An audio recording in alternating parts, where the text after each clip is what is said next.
ఇప్పుడు ఏదైతే చంద్రబాబు నాయుడు గారు ఈ ఒత్తిడి పెట్టి ఈ రకంగా ఇది చేస్తున్నారో సెక్యూరిటీ విషయం, సెక్యూరిటీ లేకోకుండా ఒక ప్రతిపక్ష నేతకి సెక్యూరిటీ ఇవ్వకపోవడం అనేది చాలా దౌర్భాగ్యమైన విషయం. ఈ సెక్యూరిటీ ఇవ్వకపోవడం వల్ల తోపులాట్లాగా నేను జరిగింది అనుకోండి, మళ్ళీ ఏదో రకంగా కేసులు ఇరికిచ్చి ఇది చేయాలనేది ఒక దృక్పథంతో ఉన్నటువంటి తప్పించి ఒక ప్రతిపక్ష నేతకి సెక్యూరిటీ కల్పించాల్సిన మినిమం రెస్పాన్సిబిలిటీ ఇవ్వలేదంటే ఈ అధికార ప్రభుత్వం కావాలని చేయటమే. అది అంటే ఇప్పుడు ఖచ్చితంగా ఇప్పుడు కనిపిస్తుంది కదా, ఇప్పుడు కావాలని సెక్యూరిటీ ఇవ్వకపోవడం కావచ్చు, లేదంటే మిగతా అంశాలు కావచ్చు, ఇవన్నీ కూడా కక్షపూరితంగా చేశారని చెప్పేసి వైసీపీ వాళ్ళు మాట్లాడుతున్నారు. గవర్నర్ని కలిశారు, వాళ్ళు ఈరోజు ఫిర్యాదు చేశారు. ఒకవేళ ఎక్కడ ప్రభుత్వం నుంచి సరిగా రెస్పాండ్ రాకపోతే హోంమంత్రిని కలుస్తామని చెప్పేశారు, కేంద్ర హోంమంత్రిని. సో ఇవన్నీ చూస్తున్నప్పుడు కావాలని చెప్పి కూటమి జగన్మోహన్ రెడ్డి మీద ఏమైనా కక్ష కట్టిందా అనుకోవాలా? కూటమి అనే దానికంటే కూడా ఈ జగన్మోహన్ రెడ్డి అనే వ్యక్తిని బయటికి రాకూడదు. ఈ మీడియాలో ప్రచారం ఏంటి, జగన్మోహన్ రెడ్డి పని అయిపోయింది, జీరో అసలు ఏమీ లేదు, ఇక ఇంట్లో కూర్చోబెట్టేసాం, మహా అయితే అరెస్ట్ అవుతాడమా, ఈ ప్రచారం ఎప్పుడైతే చేస్తున్నారో, ఈయన ఎప్పుడైతే జగన్మోహన్ రెడ్డి గారు బయటకు వచ్చారో జనాలు తండోపతండాలుగా బయటకు జనాలు వస్తున్నారు ఆయనకి మద్దతుగా ఏదన్నా కానీ.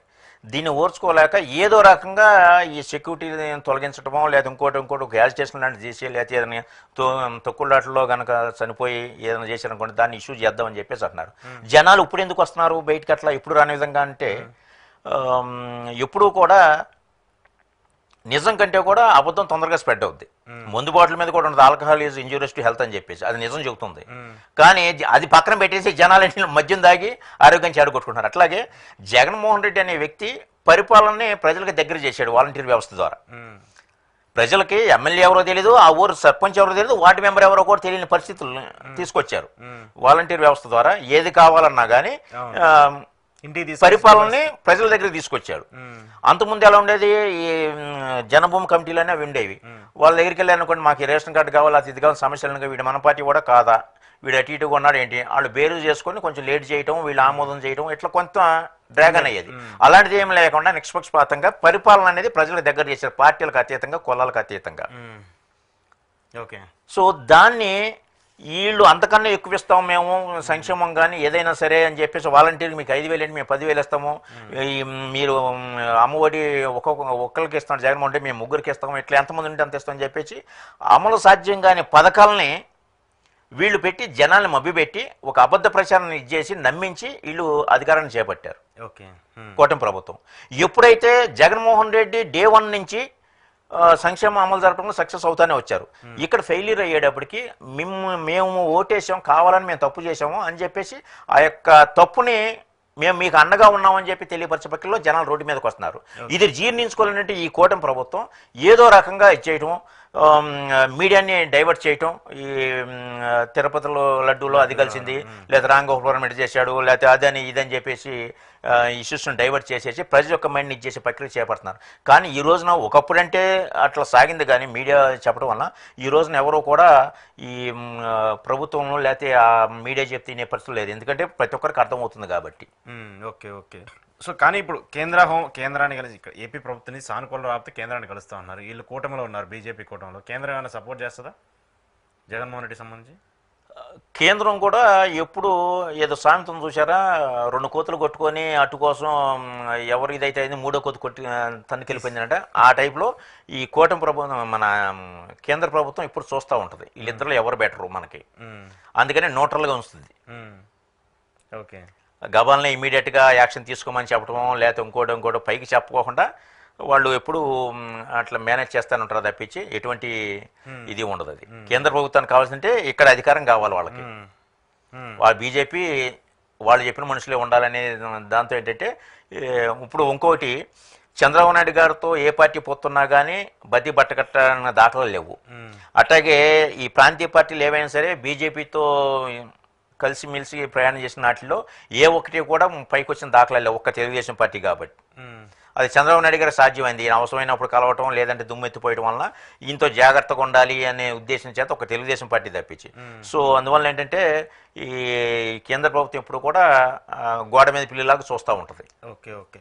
సో ఏంటి పవన్ కళ్యాణ్ గారి తీరు, ఆయన మాట్లాడినటువంటి మాటలు కావచ్చు, ప్రస్తుతం ఏపీకి సంబంధించినటువంటి పరిస్థితులు కావచ్చు, ఆయన హిందుత్వానికి సంబంధించిన మళ్ళీ పెద్ద ఎత్తున చేసుకోవటం ఏంటి, ఆయన వ్యూహాలు ఏమన్నా రాజకీయాల్లో చేంజ్ చేస్తూ ఉన్నాడా, లేకపోతే అనుగుణంగా ఎప్పుడు పరిస్థితులు ఉంటే అప్పుడు ఆ పరిస్థితులు తగ్గట్టు మాట్లాడాలనుకుంటున్నాడా? అంటే ఒక మొరట సామెత ఒకటి ఉందండి,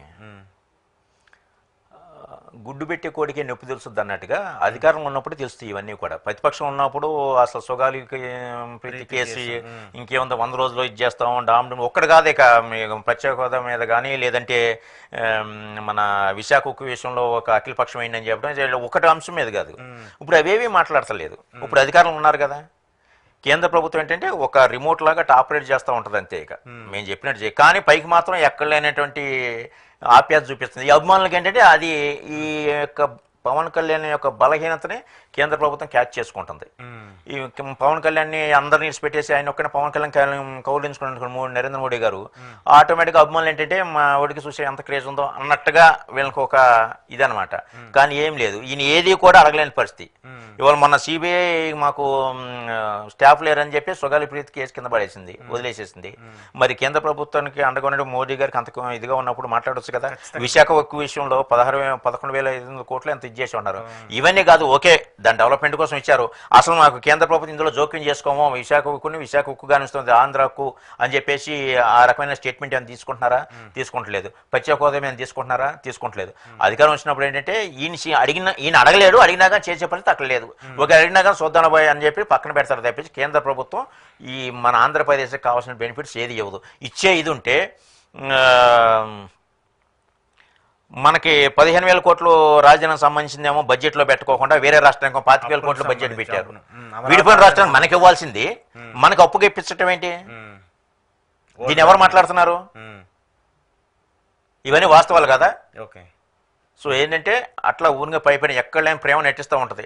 రేపు పవన్ కళ్యాణ్ వల్ల లాభం ఉందనుకుంటే ముందుకెళ్తా ఉంటారు వాళ్ళు, లేదంటే నెమ్మదిగా ఆయన తగ్గించేస్తారు. రేపు జగన్మోహన్ రెడ్డి వల్ల ఉపయోగం ఉందా లేదా క్రేజ్ జగన్మోహన్ రెడ్డి మళ్ళీ జగన్మోహన్ రెడ్డి దగ్గర అవుతారు వీళ్ళందరూ కూడా. పొలిటికల్గా ఎవరు శత్రువులు కాదు, ఎవరు మిత్రులు కాదు. వీళ్ళు ఈ కక్ష ధోరణి మానేసేసి ఈ ప్రజలకి మనం ఎంతవరకు చేయగలుగుతాం. జగన్మోహన్ రెడ్డి అంత క్రేజ్ చేసిన సంక్షేమం అమలు జరపడంలో ఒక రికార్డు స్థాయి ర్యాంక్ పొందాడు కాబట్టి దేశవ్యాప్తంగా దానికన్నా మనం బెటర్గా ఎలా అవ్వాలి, ఎలా అభివృద్ధి చెందాలి. జగన్మోహన్ రెడ్డి గారు 4 పోర్టులు కట్టారు, 17 మెడికల్ కాలేజీని. ఇప్పుడు ఆ మెడికల్ కాలేజీని దుర్వినియోగం చేస్తారు మన చంద్రబాబు కోట ప్రభుత్వం. మరి ఇట్లా కాకోకుండా ఏంటనేది వాళ్ళు ఆలోచించి ఇంకా బెటర్గా ఎలా చేయాలనేది ఆ దిశకి వెళ్తే బెటర్గా ఉంటుంది. ఓకే ఓకే చూద్దాం. సో ఏంటి మీరు సినిమా వాళ్ళకి సంబంధించి ఎప్పుడు ఏదో ఒక విమర్శలో వాళ్ళు ఉంటారో తెలియదు కానీ మీరైతే ఏదో ఒకటి మాట్లాడుతూ